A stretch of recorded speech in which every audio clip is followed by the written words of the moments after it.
Hello दोस्तों,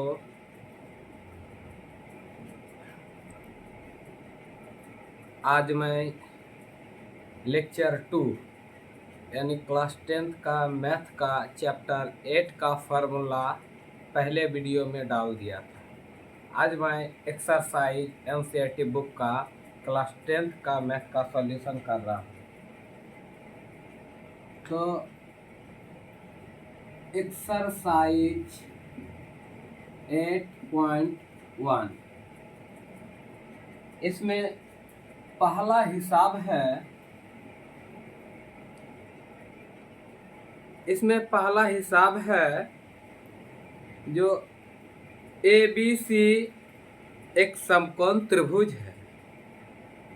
ए B सी एक समकोण त्रिभुज है और बी समकोण है।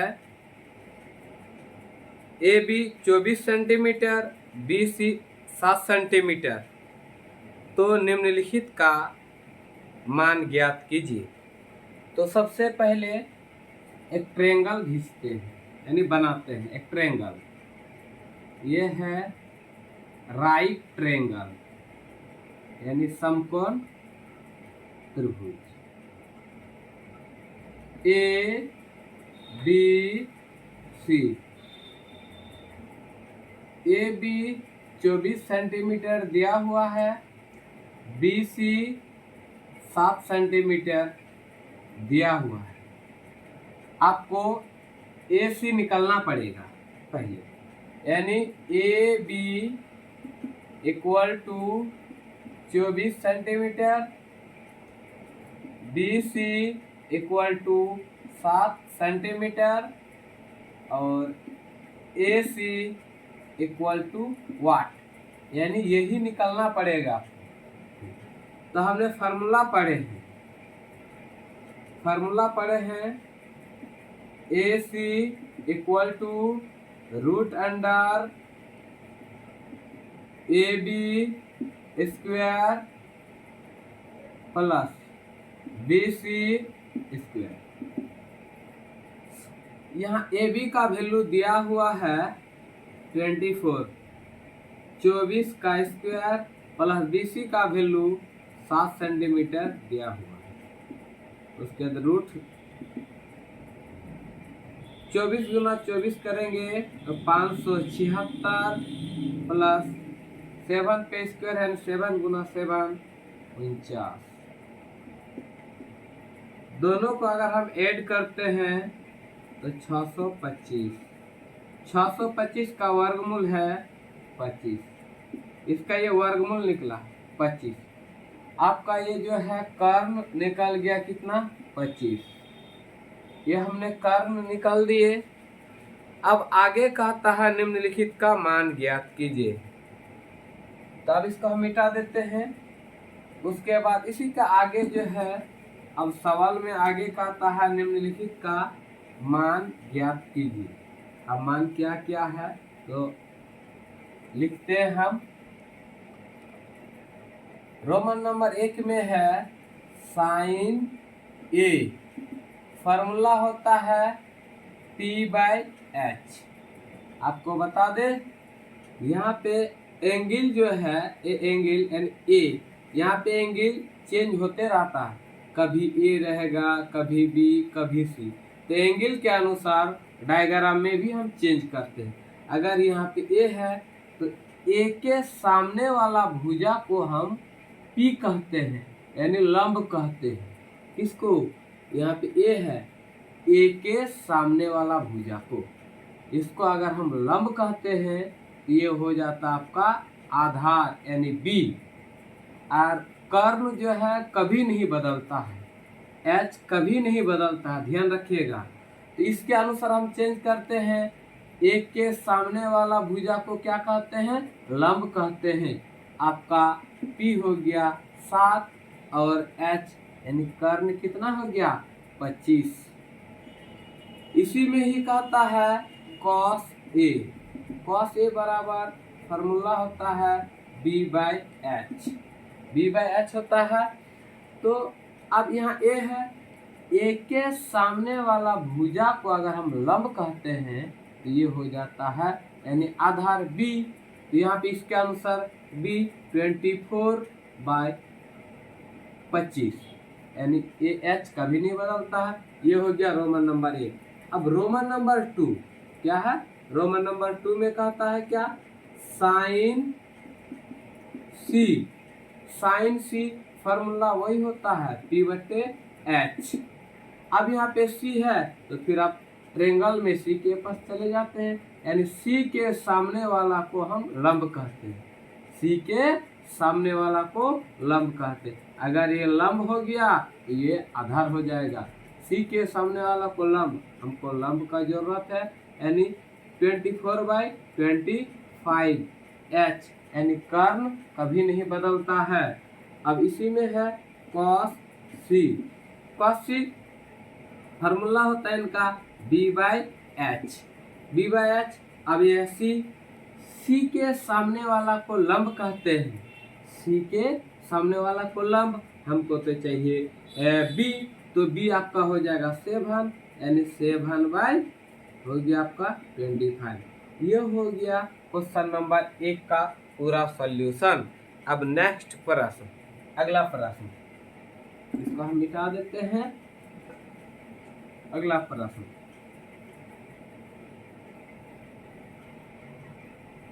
आपका है अगला प्रश्न, हम पढ़ लेते हैं। अगला प्रश्न है आपका PQR एक त्रिभुज है और Q समकोण 10P - क्वार्टर का मान निकालना है आपको।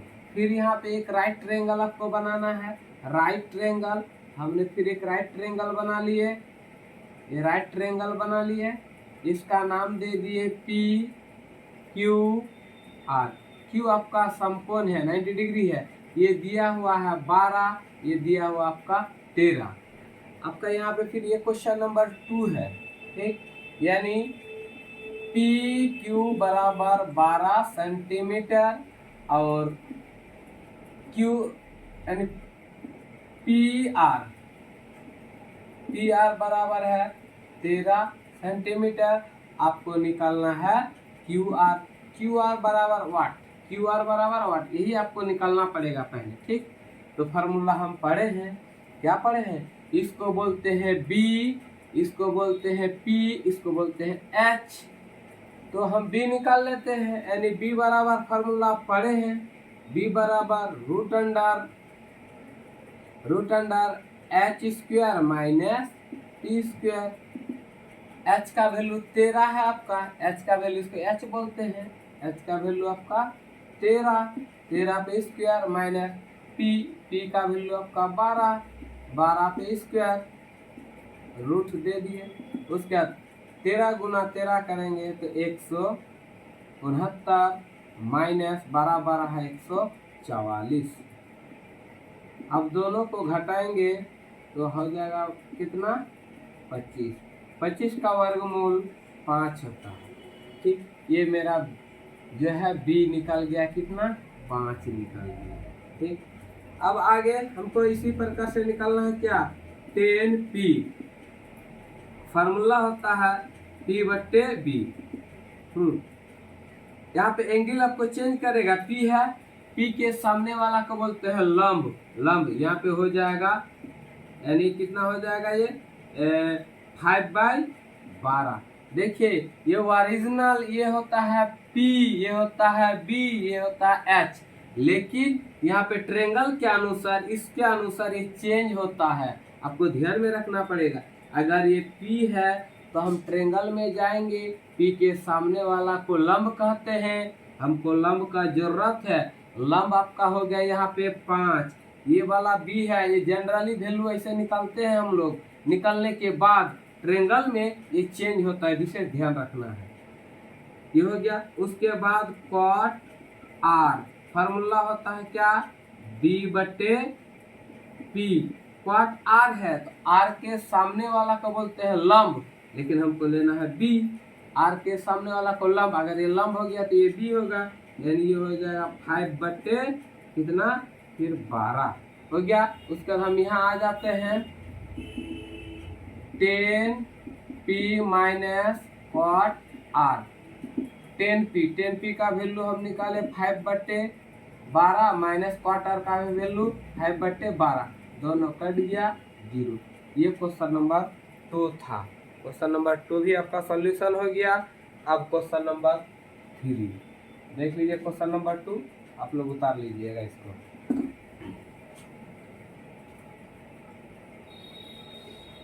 अब क्वेश्चन नंबर 3 इसको कॉपी में नोट करके प्रैक्टिस कीजिएगा। अब क्वेश्चन नंबर 3 कहता है यदि साइन ए बराबर 3/4 हो तो cos ए और tan ए का मान ज्ञात कीजिए। क्वेश्चन नंबर 3 ये इम्पोर्टेंट प्रश्न है, ऑब्जेक्टिव में पूछता है इसको। तो sine A equal to 3/4, sine A equal to 3/4 ये हमने बैठा दिए। उसके बाद इसका साइन ए का फॉर्मूला होता है P/H, P/H ठीक। 3 वैल्यू होता है, एक P B H। किसी दो का मान हमेशा दिया हुआ रहेगा। अगर P और B दिया हुआ रहे तो आपको H निकालना पड़ेगा, जो कि हम इससे पहले वाला वीडियो में H निकालने का फॉर्मूला बता दिए। अगर मान लीजिए P और H दिया हुआ है तो तुमको B निकालना है। क्या निकालना है? B। अगर B और H दिया हुआ है तो P निकालना है। तो सारा फार्मूला हम दे दिए हैं। तो यहाँ ध्यान दीजिए, यहाँ पे क्या दिया हुआ है, यानी P और H, P का वैल्यू हो गया 3 और H का वैल्यू हो गया 4। B निकालना है। B बराबर फार्मूला होता है √H² minus E²।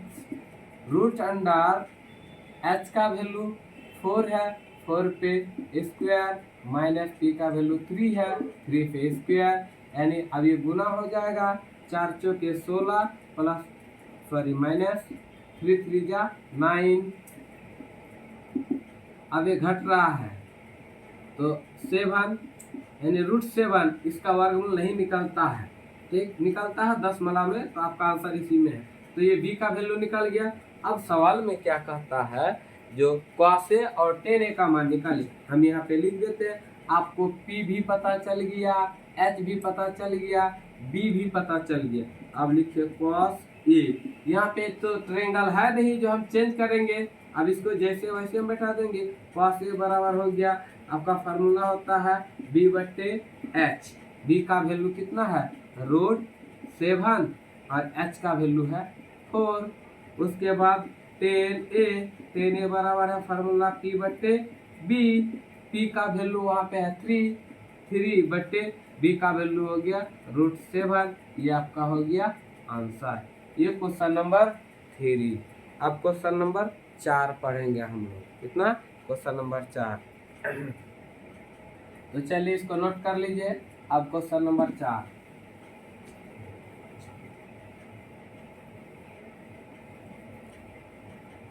Question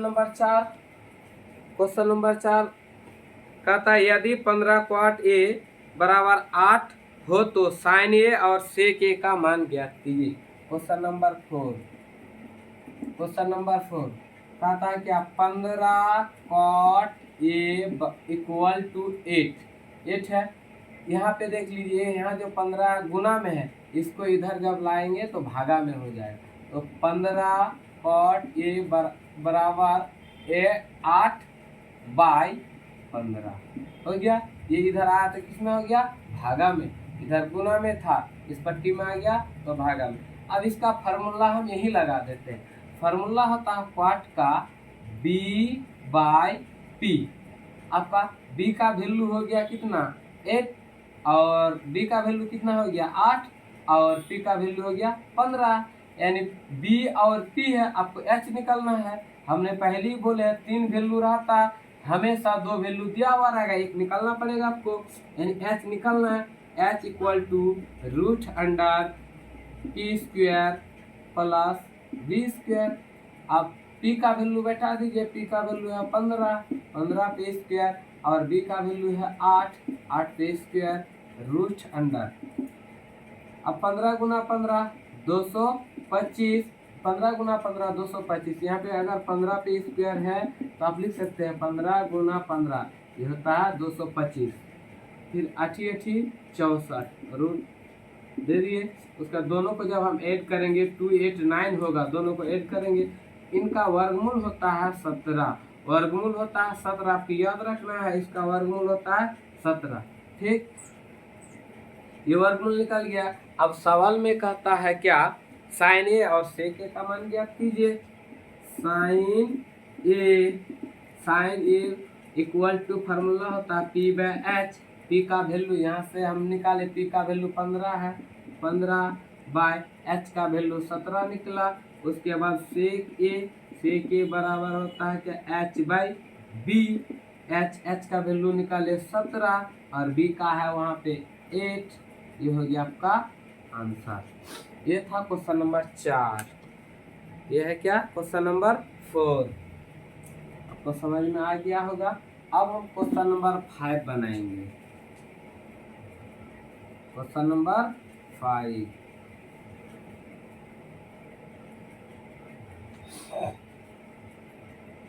question number 5 कहता है यदि सेक थीटा बराबर 13/12 हो तो अन्य सभी त्रिकोणमितीय अनुपात परिकलित कीजिए। यानी टोटल जो है आपका 6 फंक्शन है। ठीक, तो एक का दिया हुआ है, एक का दिया हुआ था और आपको 5 निकलना पड़ेगा। ये क्वेश्चन नंबर 5 हो गया। यानी सेक थीटा इक्वल टू 13/12 है। अगर 13/12 है तो इसका फॉर्मूला होता है सेक का एच बाई बी। अब आपको निकालना है पी, एच हो गया 13 और बी हो गया 12। पी निकालना है, P equal to root under H square minus B square. H का वैल्यू है 13 पे स्क्वायर माइनस बी का वैल्यू है 12 पे स्क्वायर रूट अंडर 13 169 माइनस 12 144। इनको फिर हम अगर घटाएंगे तो कितना बचेगा, 25 यानी 24, जो कि 24 का वर्गमूल होता है 5। ये आपका पी निकल गया। पी कितना हो गया, 5। P 5, H 13, B 12। अब बारी बारी से अन्य सभी त्रिकोणमितीय अनुपात निकालने के लिए कहा था, तो हम बारी बारी से पहले साइन का निकालते हैं। यहाँ पे साइन थीटा फॉर्मूला होता है पी बट्टे एच। पी का मान कितना हो गया, 5 बाई कितना, एच का वैल्यू हो गया आपका 13। अच्छा, साइन थीटा का उल्टा क्या होता है, कोसेक थीटा। क्या होता है, कोसेक थीटा। तो कोसेक थीटा का भी उल्ट, ये जो साइन थीटा का उल्टा कोसेक थीटा, इसका फॉर्मूला होता है एच बाई पी। तो यहाँ पे एच का मान कितना है, 13 और पी का वैल्यू 5। यानी इनका ये उल्टा है, साइन का उल्टा कोसेक है, तो इनको भी हम पलट दिए। उसके बाद होता है क्या, कॉस थीटा। कॉस थीटा का होता है क्या, बी बट्टे एच। बी का वैल्यू है, बी का वैल्यू 12, एच का वैल्यू 13। देखो ये कॉस थीटा का उल्टा होता है सेक थीटा, लेकिन सेक थीटा तो ऑलरेडी यहाँ पे है। अब हम लेंगे क्या, टेन थीटा होता पी बाई बी। पी का वैल्यू निकला है 5, बी का वैल्यू है 12। इसी का उल्टा है क्या, कॉट थीटा का बी बट्टे पी। बी का वैल्यू हो गया आपका 12 और पी का वैल्यू हो गया 5। यानी देख लीजिए, पी का वैल्यू हो गया 5। ये हो गया आपका क्या, आंसर। ये हो गया आपका क्वेश्चन नंबर 5 का। तो चलिए आज का क्लास यहीं तक। अगर आपको वीडियो अच्छा लगे तो लाइक और सब्सक्राइब कर दीजिएगा। Thank you.